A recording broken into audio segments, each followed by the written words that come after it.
Storyblocks.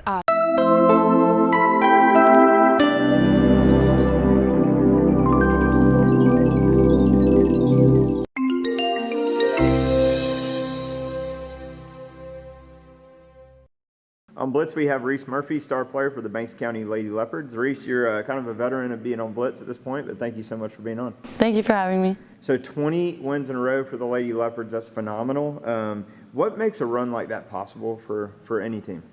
I think that something that makes it possible is we take it one game at a time, and we don't really sit and think about it, and we just are always ready for the next game, obviously hoping for a win. And our team chemistry really helps us with that. All right, so Reese, anytime a program loses a pair of 1,000-point scorers, that's huge holes to fill, and you and your sister kind of led that group that was returning this year, but you also brought in some new players to the mix that weren't from the Banks County system, and yet still there was no dip-off in production or what seemed like no dip-off in team chemistry. How does that kind of happen when you bring in new players and still have that high level of unity? So we lost some players that were obviously a big part of our team, but we gained players that I think also is a very big part of our team that already had varsity playing time and experience, and we kind of just all got good chemistry within each other with practice and outside games, little not like street ball, but running games together, which allowed us to play better. Now, there's always that added element as a senior, just everything is you're thinking of this is it, this is my last run, and you couldn't script it any better with the success this team has had, the success you've had individually, but the region title, the deep playoff run, all those things.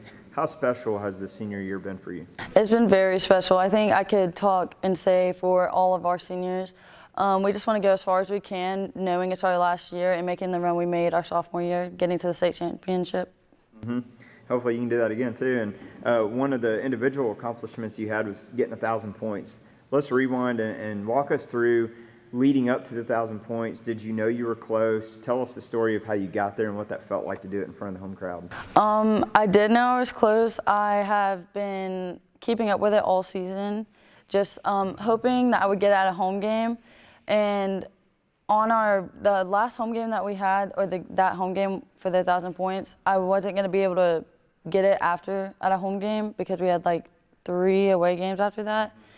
So it was very stressful, but I did end up getting it, and it was an amazing experience with the home crowd. Yeah, that's pretty cool. Yeah, it would have been, at that point, you don't score over the next several games, but you don't want to do that. So now talk about, I know you have the God-given ability to go play at the next level, so where are you kind of in that recruiting path that you're taking, and when might you make a decision on your future? Me and Riley both are still a package deal, and we have some offers, but we're thinking about taking the JUCO route and playing 2 years JUCO and then transferring and finishing the rest of the 4 years, so playing a total of 6 years together. Awesome. And you still got more basketball ahead of you here, so congratulations on a great season. Can't wait to see what you do. Yes, sir. Thank you.